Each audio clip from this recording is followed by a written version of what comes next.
अस्सलाम वालेकुम। कैसे हैं आप सभी? होपफुली सब अच्छे होंगे, एकदम हेल्दी एंड हैप्पी होंगे और अपने अपने घरों में सेफ होंगे। तो आज है ट्यूसडे और इस वक्त मैं टेरेस पे आई हूँ क्योंकि आजकल टेरेस पे इतनी ज़्यादा शदीद धूप होने लगी है कि प्लांट्स के लीव्स सारे येलो होते जा रहे हैं। तो यहाँ पे मैंने धनिया ग्रो किया हुआ है और ये काफ़ी बड़ा हो गया है, तो मैं आज इसे कट कर लूँगी क्योंकि ज़ाया हो जाने से चीज़ को इस्तेमाल कर लेना ज़्यादा बेहतर है। और धनिया कट करके अब मैं किचन में आ गई हूँ क्योंकि मुझे लंच की तैयारी करनी है। तो लंच में आज मैं चिकन का पुलाव बना रही हूँ। तो इसके लिए मैंने हाफ कप ऑयल लिया है और इसमें एक अदद बड़े साइज़ का प्याज काट के ऐड कर दूंगी और प्याज को अब मैं कुछ देर के लिए फ्राई कर लूँगी। और जैसे ही प्याज का कलर थोड़ा सा गोल्डन हो जाएगा तो इसमें खड़े मसाले ऐड करूँगी। और खड़े मसालों में एक तेज़पत्ता, बड़ी इलायची, बादे हताई, लौंग, दालचीनी, साबुत काली मिर्च और 1 टीस्पून जीरा ऐड करूँगी।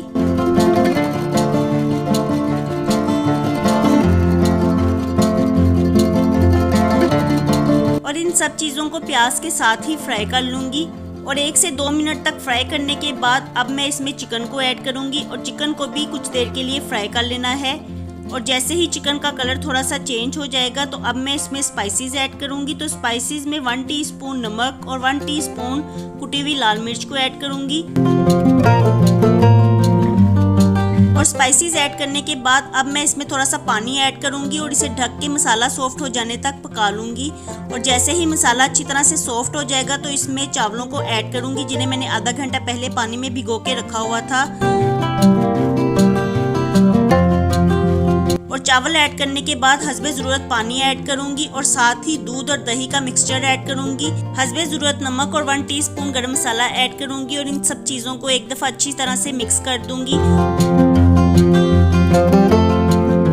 और साथ ही 1 टीस्पून सिरका ऐड किया है। तो सिरका ऐड करने से चावल बहुत ही ज़्यादा खिले खिले पकते हैं। और अब इन्हें हाफ कवर करके कुक कर लेना है। जैसे ही चावलों का पानी थोड़ा सा खुश्क हो जाएगा तो इसमें कटा हुआ हरा धनिया और हरी मिर्चों को ऐड करूंगी और साथ ही थोड़ा सा पुदीना भी ऐड कर दूंगी। और अब इसे एक दफ़ा अच्छी तरह से मिक्स करूंगी और दोबारा से चम्मच नहीं लगाऊंगी वरना चावल टूट जाते हैं। और जैसे ही चावलों का पानी खुश्क हो जाएगा तो अब मैं इन्हें 10 मिनट के लिए दम पे रख दूंगी। तो चावलों को मैंने दम पे रख दिया है और 10 मिनट में ही चावलों को दम आ जाएगा। तो अब मैं इनका दम खोल दूंगी और अच्छी तरह से भाप को निकलने दूंगी। और जैसे ही भाप अच्छी तरह से निकल जाएगी तो अब मैं चावलों को उलट पलट कर दूंगी। तो देखिए हमारे बहुत ही ज़्यादा मज़ेदार चावल बनके तैयार हो गए हैं जो देखने में बहुत ही अच्छे लग रहे हैं और बहुत ही ज़्यादा खिले खिले पके हैं और खाने में भी ये बहुत ही ज़्यादा लजीज और मज़ेदार हुए हैं। तो लंच हमारा तैयार हो गया है। अब हम अपना लंच करेंगे।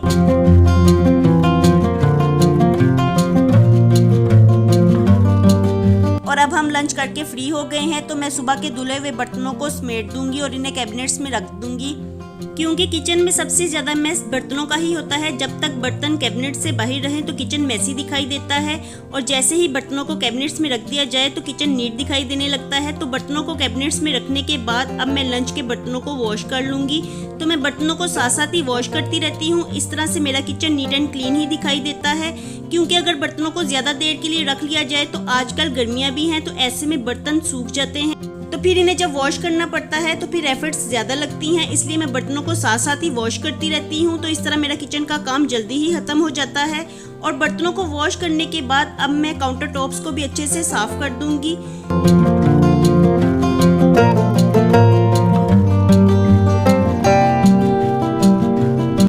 जब भी मैं काउंटर टॉप्स को साफ करती हूँ तो बर्तनों वाला स्टैंड हटा के जगह को भी क्लीन करती हूँ क्योंकि ये जगह बहुत ज़्यादा ग्रीसी हो जाती है। यहाँ पे हर वक्त पानी गिरता रहता है तो जिसकी वजह से पानी इकट्ठा हो जाने की वजह से ये जगह ग्रीसी हो जाती है। तो इस जगह को साफ करना ज़रूरी होता है क्योंकि अगर हम इसे ऐसे ही पड़ा रहने देंगे तो कीड़े मकोड़े और कॉकरोच आ जाते हैं तो जिसकी वजह से जरासीम फैलने का खदशा रहता है।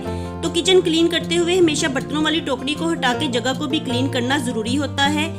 और काउंटर टॉप साफ करने के बाद अब मैं स्टोव और दूसरी साइड की काउंटर टॉप्स को भी क्लीन कर लूंगी।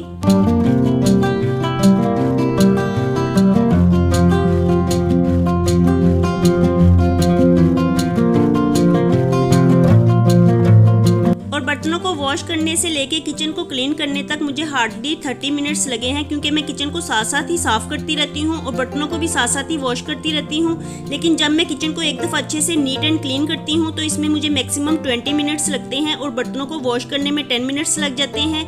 तो इस तरह आधे घंटे में ही मेरा किचन नीट एंड क्लीन हो जाता है।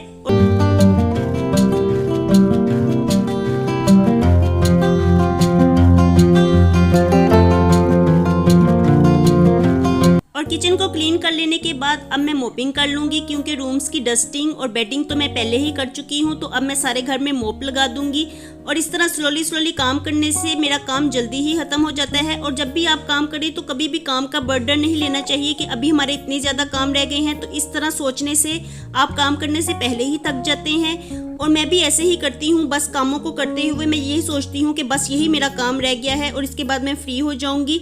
तो इस तरह से मुझे काम का बर्डन भी नहीं पड़ता और मैं सारे ही काम इजीली कर लेती हूँ। और देखिए बातों बातों में ही मैंने सारे घर में मोप लगा दिया है। और लास्ट में मैं टेरेस को वॉश कर रही थी और वॉश करने के बाद अब मैं यहाँ पे वाइपर लगा के इसे अच्छे से ड्राई कर दूंगी। तो क्लीनिंग का काम मेरा खत्म हो गया है।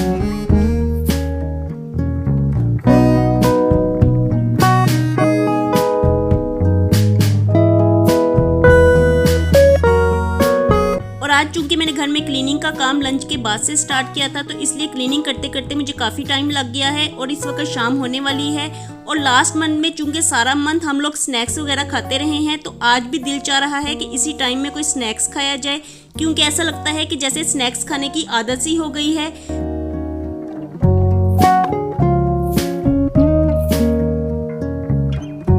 इसलिए इवनिंग टी के साथ अब मैं स्नैक्स बना रही हूँ। और स्नैक्स बनाने के लिए मैंने 4 आलू लिए हैं और इनको पील ऑफ करने के बाद छोटे टुकड़ों में कट करके बॉईल कर लिया है। और जैसे ही आलू बॉईल होके ठंडे हो गए हैं तो मैं अब इन्हें मैश कर लूँगी। और मैश करने के बाद अब मैं इसमें स्पाइसेस ऐड करूँगी। तो स्पाइसेस में 1 टीस्पून नमक, 1 टीस्पून कुटी हुई लाल मिर्च, 1 टीस्पून चाट मसाला, 1 टीस्पून काली मिर्च, थोड़ा सा कटा हुआ हरा धनिया और हरी मिर्चें और हाफ कप कॉर्नफ्लोर ऐड करूंगी। और सब चीज़ें ऐड करने के बाद अब मैं अच्छी तरह से मिक्स कर दूंगी। तो कॉर्नफ्लोर ऐड करने से स्नैक्स बहुत ही ज़्यादा क्रिस्पी बनते हैं और ये बाइंडिंग के भी काम आता है। और सब चीज़ों को मिक्स करने के बाद हमारी डो तैयार हो गई है। तो अब मैं हाथों को ऑयल से ग्रीस करूंगी और डो को हाथों की मदद से ही थोड़ा सा बड़ा कर लूंगी। और जैसे ही ये थोड़ी सी बड़ी हो जाएगी तो इसे हाथों की मदद से प्रेस करूंगी और फिर छुरी की मदद से इसको एक शेप दे लूंगी।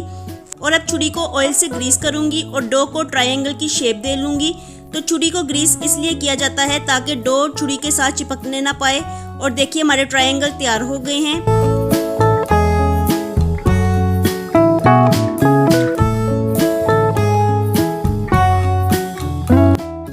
नूडल्स का एक पैक लूंगी और इसे हाथों की मदद से ही तोड़ लूंगी। तो नूडल्स को हम कोटिंग के लिए यूज करेंगे और नूडल्स में जो मसाले का पैक होता है तो इसे भी यूज करेंगे। तो देखिए नूडल्स को मैंने छोटा छोटा कर लिया है और अब मैं हाफ कप मैदा लूंगी और इसमें नूडल्स वाला मसाले का पैक डाल दूंगी और थोड़ा सा पानी ऐड करके मैं इसकी लई सी तैयार कर लूंगी। तो स्नैक्स के लिए हमारी कोटिंग तैयार हो गई है।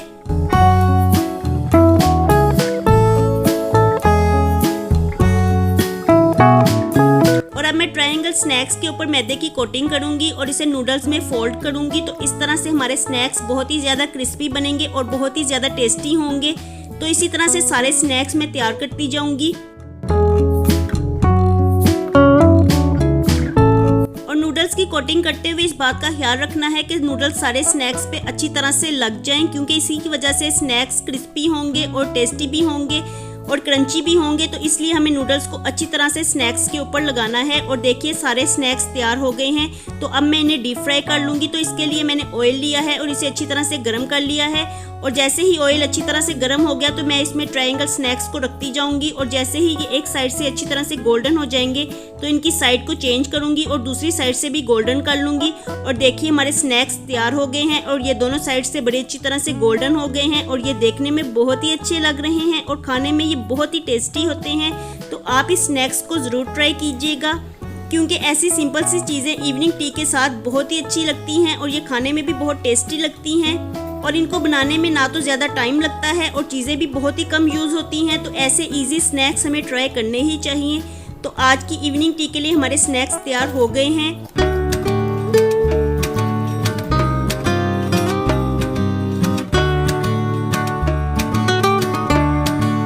और देखिए अब शाम होने वाली है और आसमान पे कितने ज़्यादा गहरे बादल आ गए हैं। तो आजकल बादल रोज़ ही शाम के वक्त आ जाते हैं लेकिन बारिश नहीं होती। तो देखिए मेरे प्लांट्स कितने ज़्यादा सूख गए हैं। सुबह से बहुत तेज़ धूप पड़ रही थी तो जिसकी वजह से सारे प्लांट्स ड्राई हो गए हैं और अब इवनिंग हो गई है तो मैं इनको अच्छी तरह से पानी दूंगी, क्योंकि इवनिंग में मैं अपने प्लांट्स को खूब भर भर के पानी देती हूँ, जिसकी वजह से वो फिर नेक्स्ट डे के लिए धूप बर्दाश्त करने के काबिल हो जाते हैं। क्योंकि यहाँ टेरेस पे इतनी ज़्यादा गर्मी पड़ती है, इतनी ज़्यादा धूप होती है, तो जिसकी वजह से सारे प्लांट्स की मिट्टी ड्राई हो जाती है।